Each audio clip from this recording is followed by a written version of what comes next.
The fluorescent lights in Marcus Chen's cubicle hummed with the same monotonous frequency they had for the past 7 years. He sat before 3 monitors, lines of code cascading down the screens like digital waterfalls, each function a small piece of the architecture that kept Hartwell Industries running. Outside his window, the Seattle skyline wore its usual gray coat, rain tapping against the glass in a rhythm he'd long since stopped noticing. Marcus was 32 years old, though most days he felt decades older. His black hair had started showing silver at the temples. Stress, his doctor said, but Marcus knew it was more than that.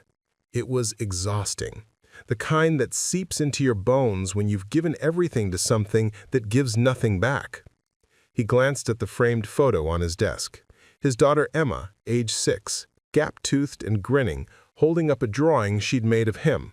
"My daddy, the computer hero," the crayon letters read.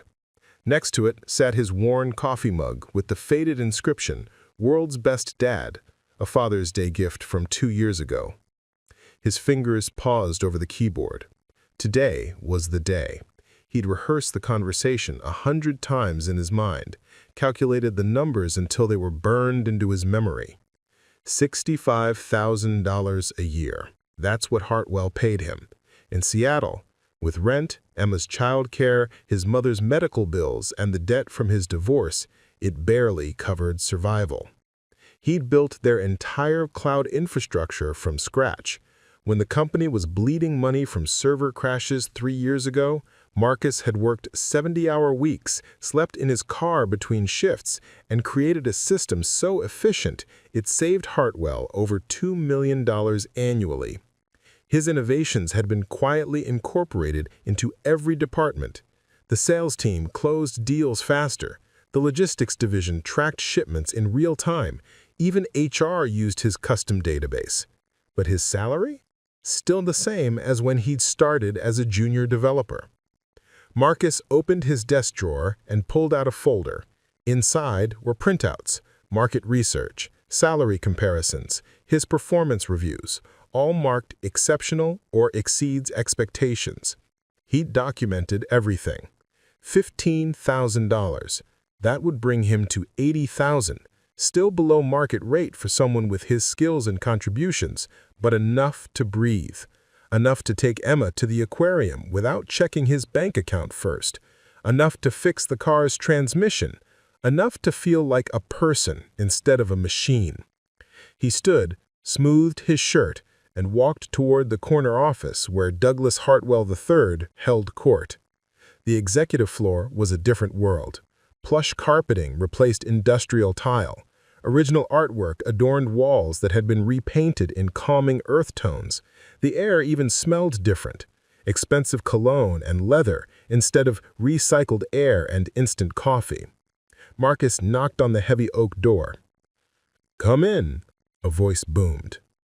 Douglas Hartwell III sat behind a desk the size of a small car, his broad frame draped in a suit that probably cost more than Marcus's monthly salary. At 58, Douglas had the kind of confidence that came from inheriting success. His father had built Hartwell Industries from nothing. Douglas had merely maintained it, though he spoke as if every achievement was his personal conquest. "Marcus, my code warrior." Douglas grinned, gesturing to a chair. "What can I do for you?" Marcus sat, folder in hand, heart hammering. "Mr. Hartwell, I wanted to discuss my compensation." "Ah," Douglas leaned back, fingers steepled. "Go on." "I've been here 7 years. In that time, I've built systems that have fundamentally changed how this company operates. I've documented cost savings exceeding $2 million annually, and I've consistently received top performance ratings." Marcus opened the folder, sliding papers across the desk. "Based on market research and my contributions, I'm requesting a raise of $15,000 annually." Silence filled the room. Douglas picked up one of the papers, glanced at it, then looked at Marcus. And then he laughed. It wasn't a polite chuckle. It was a full, belly-deep laugh that seemed to echo off the walls. 15,000?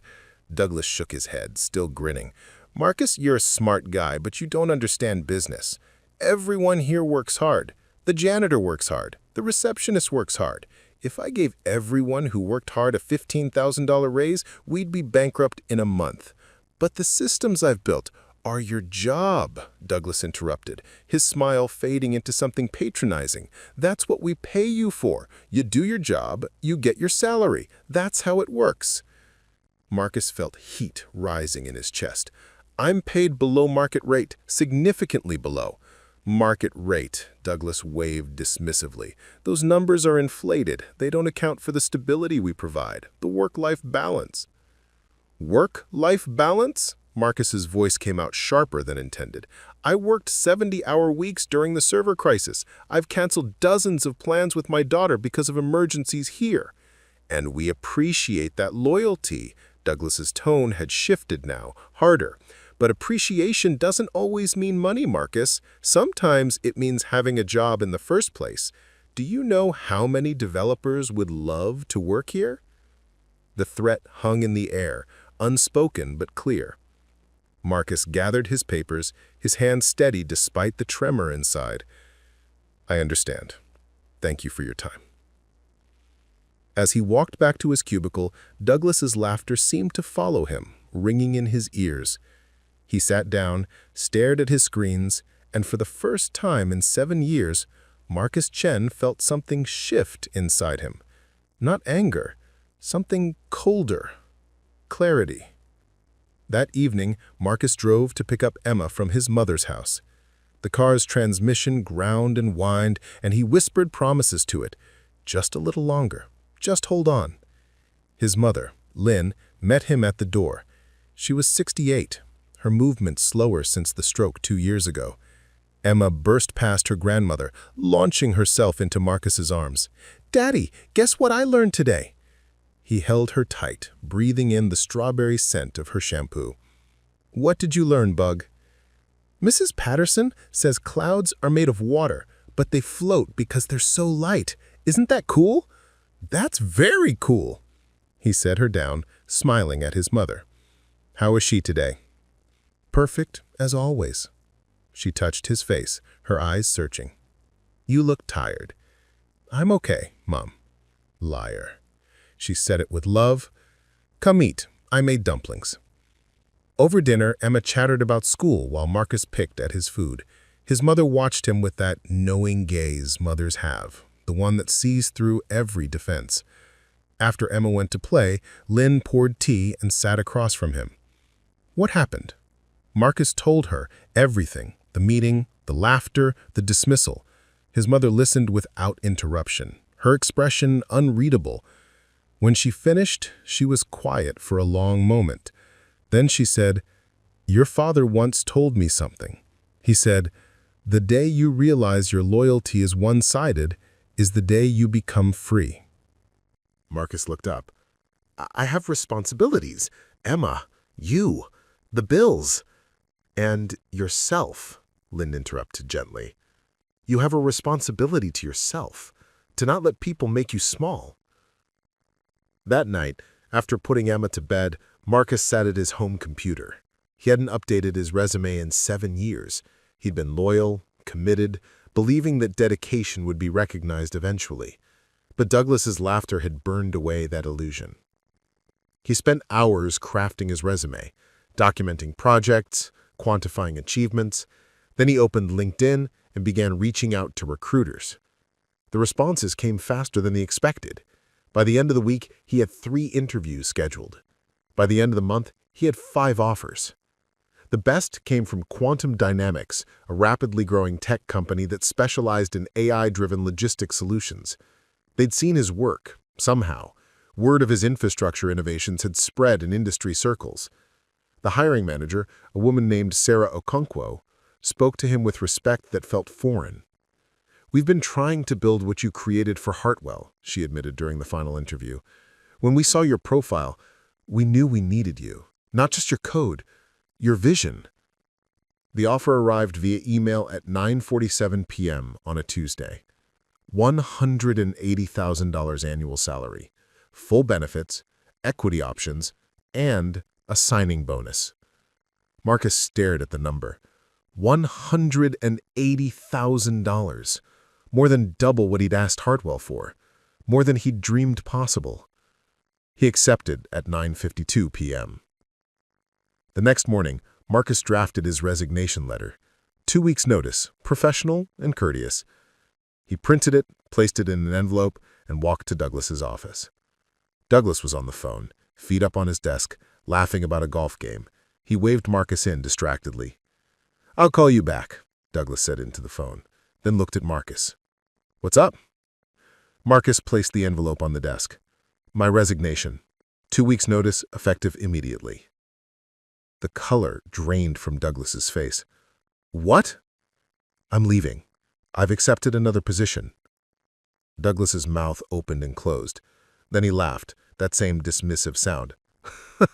"Come on, Marcus. What is this, a negotiation tactic? Because it's not going to work." "It's not a tactic. I'm leaving." The laughter died. Douglas sat forward, suddenly serious. "Now, let's not be hasty. You're valuable here. Maybe we can talk about that raise." "15,000?" Marcus asked quietly. "Well, we'd have to discuss the exact number. I'm making $180,000 at my new position." Silence crashed into the room like a physical force. Douglas's face went through a spectrum of colors: confusion, disbelief, panic. That's not possible." "It is, and it's happening." Douglas stood abruptly. "Marcus, you can't just leave. The systems you built, you're the only one who understands them fully. We need time to transition." 2 weeks. That's industry standard." 2 weeks isn't enough." Douglas's voice had risen. "You built everything. The cloud infrastructure, the databases, the integration protocols. If something breaks, then you'll fix it or hire someone who can." Marcus turned toward the door. "Wait." Douglas moved around the desk. "What would it take to keep you? 20,000 more? 25? Marcus paused at the door. "You had the chance to value me. You chose to laugh instead." Over the next 2 weeks, Hartwell Industries descended into controlled chaos. Douglas assigned 3 junior developers to shadow Marcus, frantically taking notes as he documented systems. But 7 years of institutional knowledge couldn't be transferred in 14 days. Sarah Chen, one of the junior developers, stayed late one evening. She was 26, brilliant but inexperienced, her eyes wide with the realization of how much she didn't know.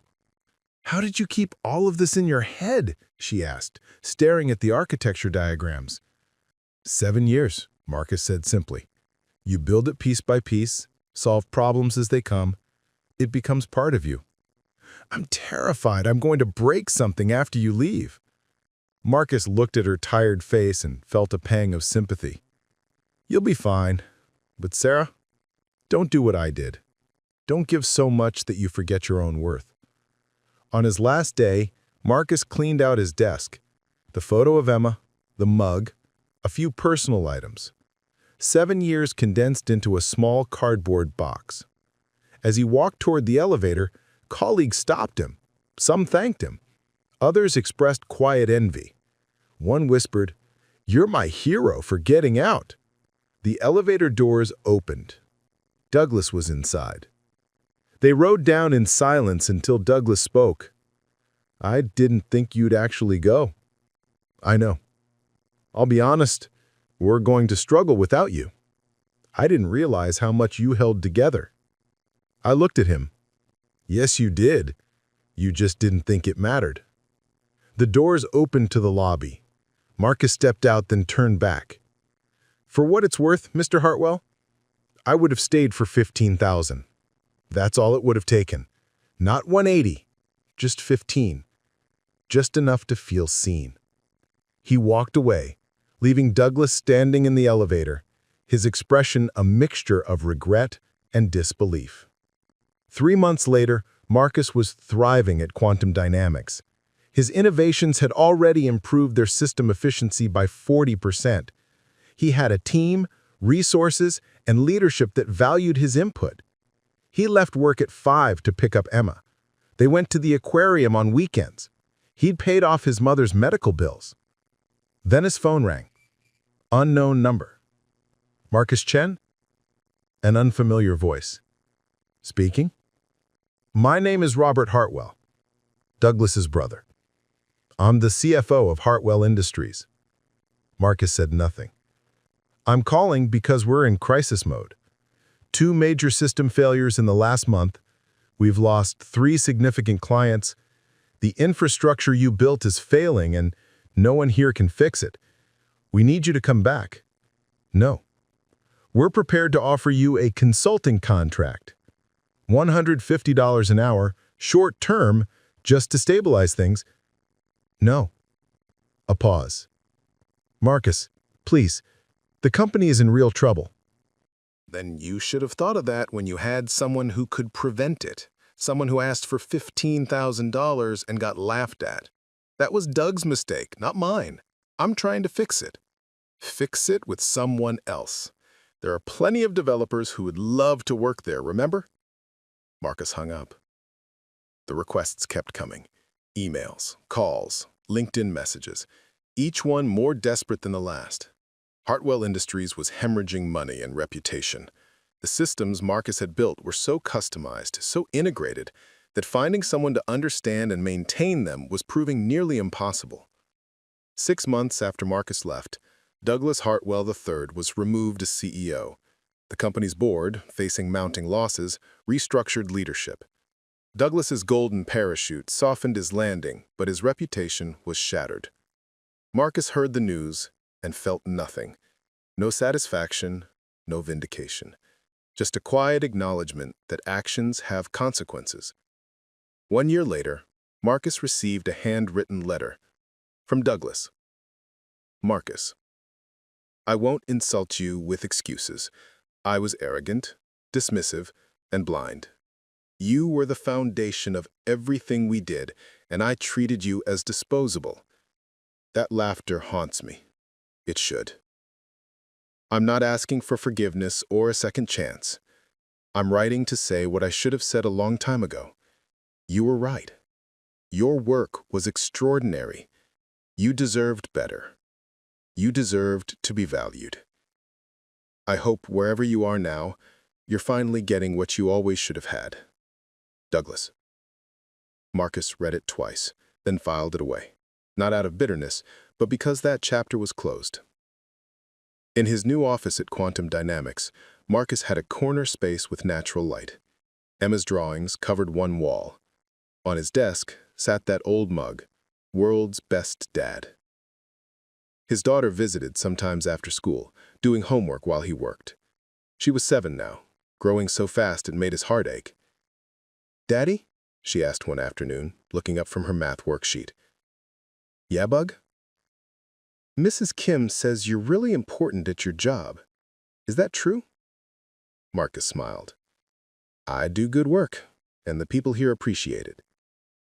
"Did people appreciate you at your old job?" He thought about how to answer. "Not at first, but I learned something important from that." "What?" "That you teach people how to treat you. And if they won't learn, you find people who already know." Emma nodded sagely, as if this made perfect sense, then returned to her math. Marcus watched her, this small person who depended on him, who looked at him like he hung the moon. He thought about the man he'd been a year ago, exhausted, undervalued, accepting crumbs. His phone buzzed. A message from Sarah Okonkwo. "Board meeting loved your presentation. They're approving the budget for your new project. You're changing the game, Marcus." He smiled and typed back a thank you. Outside his window, Seattle was finally showing blue sky, the rain having paused for a rare, perfect afternoon. Marcus looked at his reflection in the glass. Those silver streaks at his temples were still there, but his eyes looked different, lighter, alive. They stopped by his mother's new apartment, a nicer place in a safer neighborhood, one he could now afford to help with. Len opened the door, her movement stronger since she'd been able to afford better physical therapy. "My famous son," she teased, pulling him into a hug. "Mom, please." I'm proud of you, not because you're in some article, because you finally learned what I tried to teach you, that staying where you're not valued isn't loyalty, it's just slow surrender. Over dinner, Emma did her homework while Marcus and his mother talked. Lynn mentioned that one of her friends from church had a son stuck in a similar situation, brilliant but undervalued, afraid to leave. "Tell him to call me," Marcus said. "I'll talk to him." And he did. That conversation led to others. Marcus found himself mentoring people who felt trapped in situations he recognized all too well. He didn't charge for these calls. This wasn't about money. It was about breaking the cycle of people accepting less than they deserved because they'd been conditioned to believe their worth was negotiable. 3 months later, Marcus received an unexpected package. Inside was a book, Valuing Technical Talent in Modern Organizations. He opened it to find a dedication page. "To Marcus Chen, whose story reminded me why I wrote this. Thank you for proving that knowing your worth isn't just about you, it's about everyone who comes after." He looked up the author, Dr. Patricia Hensworth, organizational psychologist, former Hartwell Industries board member. In interviews, she spoke about how Marcus's departure had exposed systemic problems in how companies valued technical staff. His story had become a case study in business schools across the country. Marcus felt the weight of that. His walk to Douglas's office with the resignation letter hadn't just changed his life, it had sparked conversations in boardrooms, HR departments, and break rooms across industries. People were questioning loyalty without reciprocity, demanding fair compensation, refusing to accept laughter when they asked for their worth. On the 5th anniversary of leaving Hartwell, Marcus stood before a group of computer science graduates at the University of Washington. He'd been invited to give a talk on career development.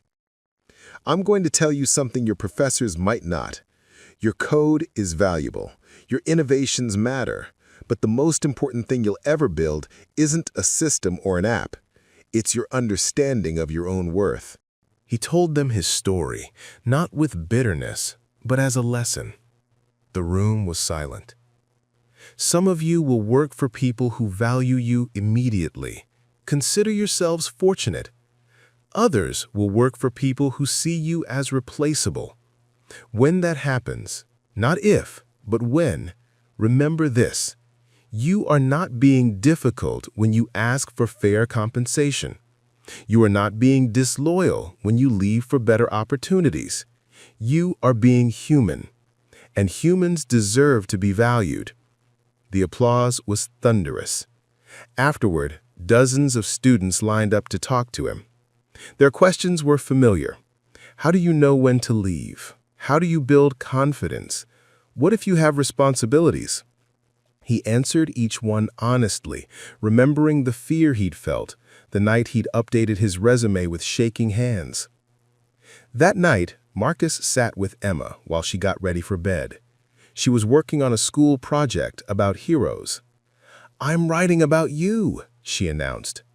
"I'm not a hero, Bug." "Yes, you are. You saved yourself.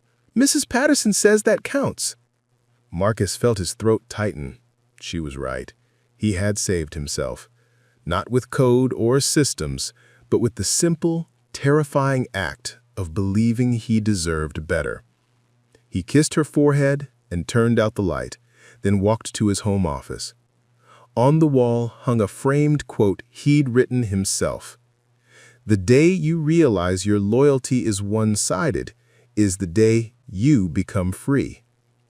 His father's words, through his mother's voice, are now part of his legacy. Marcus opened his laptop and began typing a response to the latest person who'd reached out. Another underpaid developer, another story of being undervalued. He'd answer tomorrow, and the day after, for as long as people needed to hear that their worth wasn't negotiable. Because sometimes the most revolutionary thing you can do is simply refuse to accept less than you deserve. And that revolution starts with a single word: no.